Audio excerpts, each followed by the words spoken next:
Selamat datang di Zona Merah, tempat di mana berbagai kisah misteri, horor, dan pengalaman nyata yang sulit dijelaskan dengan logika, kami hadirkan untuk menemani malam kalian.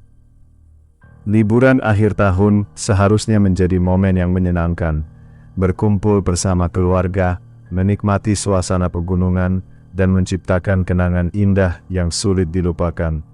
Namun, bagaimana jika sebuah perjalanan yang awalnya penuh tawa, justru berubah menjadi pengalaman paling mengerikan yang tidak akan pernah terlupakan seumur hidup? Cerita kali ini datang dari sebuah keluarga yang memutuskan menghabiskan malam bergantian tahun di sebuah villa terpencil di kawasan puncak. Awalnya, tidak ada yang mencurigakan. Villa itu terlihat nyaman, bersih, dan sangat cocok untuk tempat berlibur bersama keluarga. Tetapi sejak pertama kali mereka menginjakkan kaki di sana, satu persatu kejadian aneh mulai bermunculan.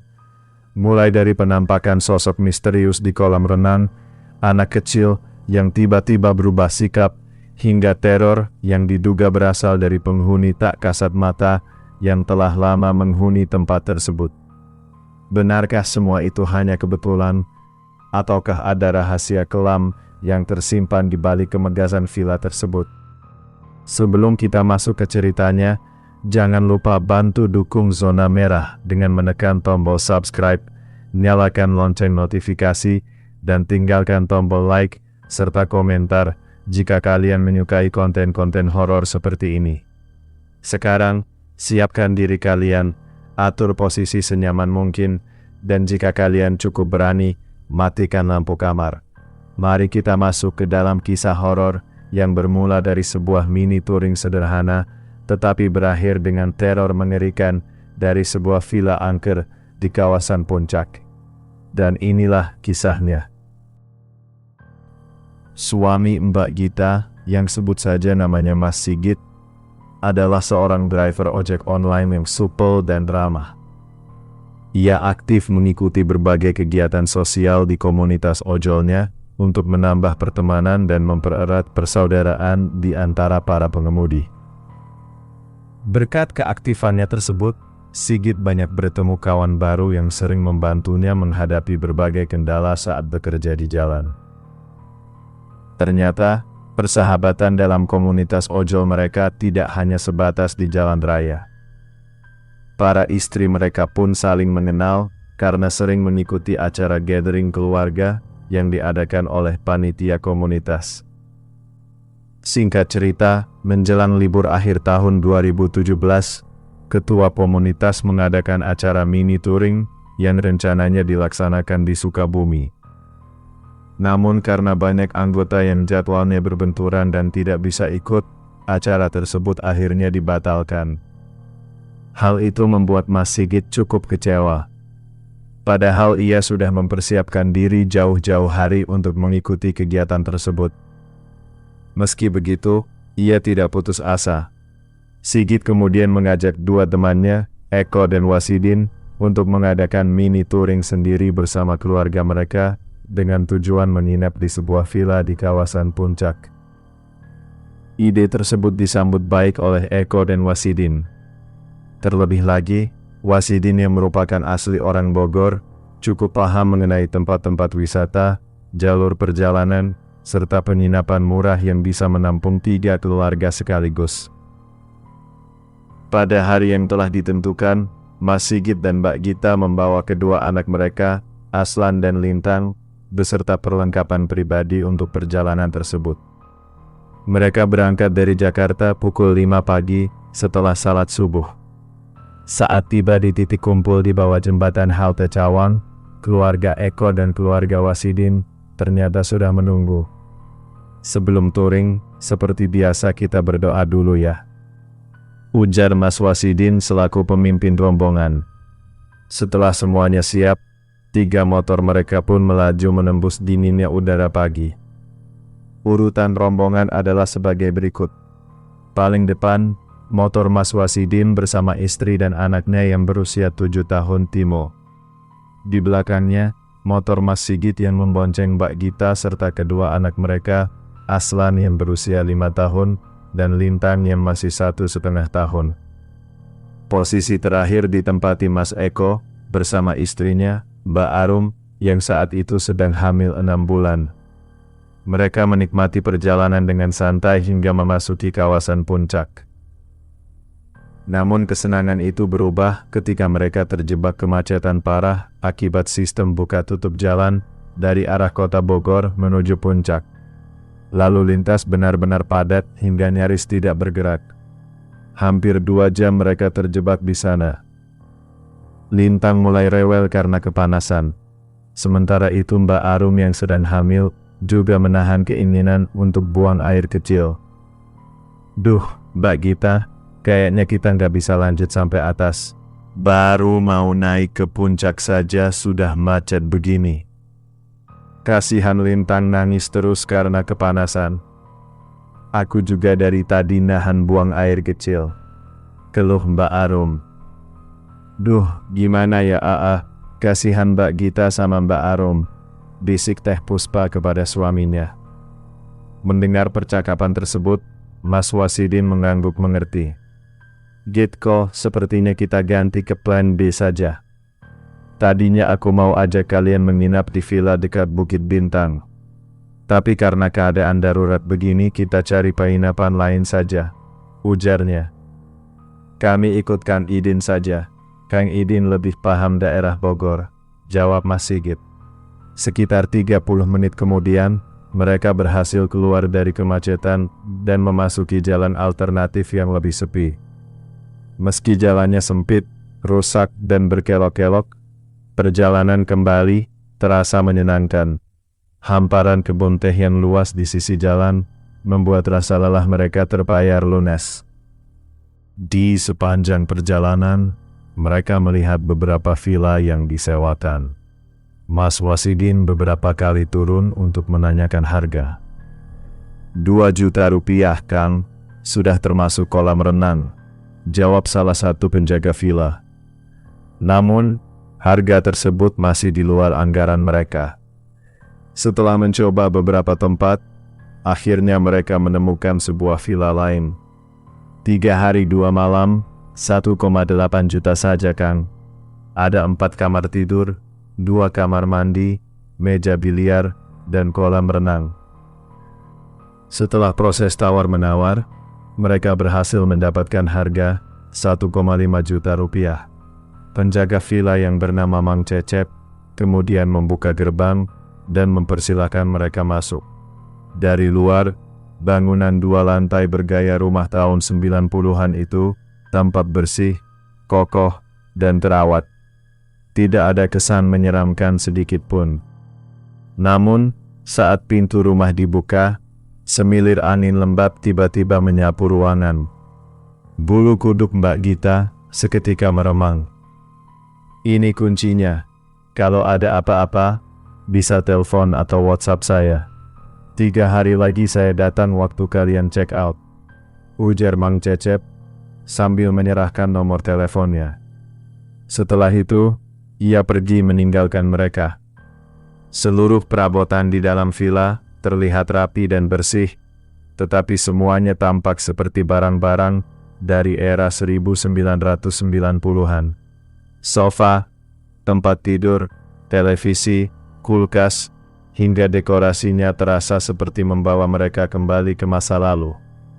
Saat sedang memperhatikan isi rumah, Mbak Gita tiba-tiba merasa tertarik menuju area kolam renang di belakang villa. Ia duduk di tepi kolam sambil memainkan air dengan tangannya. Tiba-tiba ia mendengar suara yang sangat jelas. Mama, tolong, Mama tolong. Suara itu terdengar seperti suara Aslan. Mbak Gita terkejut dan segera berdiri. Saat melihat ke arah kolam, jantungnya seolah berhenti berdetak. Di tengah kolam, ia melihat sosok Aslan yang tampak tenggelam. Aslan, astagfirullah. Ya Allah, tolong, Aslan tenggelam, teriaknya sambil berlari mencari bantuan. Namun ketika ia masuk ke dalam rumah, Aslan justru muncul dari lantai 2. Mama kenapa panggil-panggil Aslan? Tanya anak itu polos. tubuh Mbak Gita langsung gemetar hebat. Ketika mereka memeriksa kembali kolam renang, tidak ada siapapun di sana. Pada saat yang sama, Lintang tiba-tiba menangis keras. Mas Sigit menggendong dan berusaha menenangkannya. Ketika berada di dekat kolam renang, tangisan Lintang mendadak berhenti. Namun beberapa saat kemudian, anak kecil itu menunjuk ke arah tengah kolam. Itu. Lalu ia menutup kedua matanya dengan tangan mumilnya. Mas Sigit sadar, kebiasaan itu selalu dilakukan Lintang ketika sedang ketakutan. Menjelang maghrib, tubuh Mbak Arum mendadak menggigil hebat. Mas Eko dan Mas Wasidin pergi mencari apotek, sekaligus membeli makan malam. Sementara itu, Mas Sigit tetap tinggal di villa menjaga anak-anak. Saat semua orang sibuk, tiba-tiba terdengar suara piring pecah dari ruang tengah. Teh Puspa dan Mbak Gita segera keluar kamar. Mereka mendapati Timo menangis dengan darah mengalir dari dahinya. Namun Aslan tidak terlihat dimanapun. Mbak Gita panik mencari anaknya ke seluruh rumah, hingga akhirnya menemukan Aslan berdiri mematung sambil menatap kosong ke arah pohon jamblang di luar villa.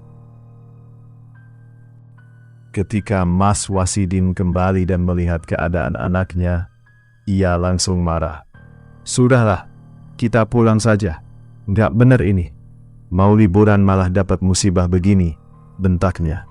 Meski Aslan terus menangis dan berkata bahwa ia tidak memukul Timo, Mas Wasidin tetap membawa keluarganya pulang malam itu juga.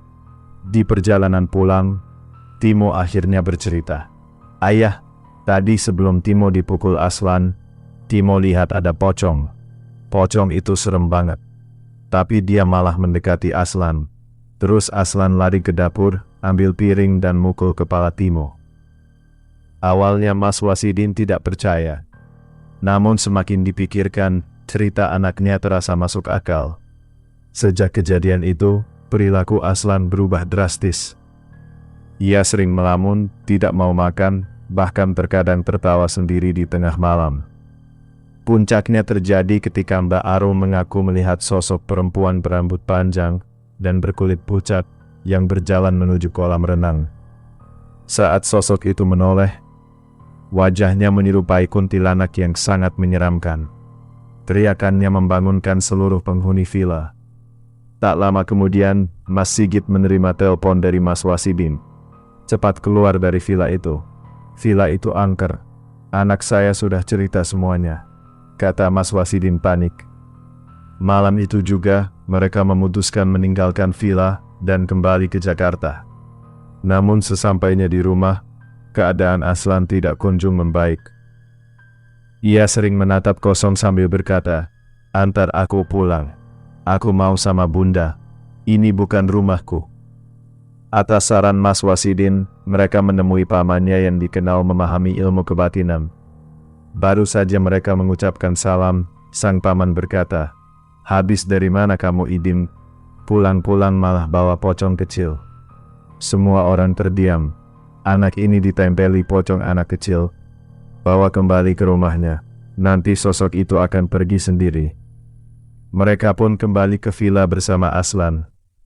Di sana, Aslan diberi segelas air yang telah dibacakan surah Al-Falaq, An-Nas, dan ayat kursi.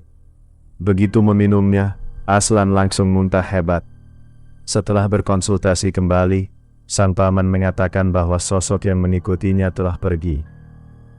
Mang Cecep kemudian menceritakan sejarah villa tersebut.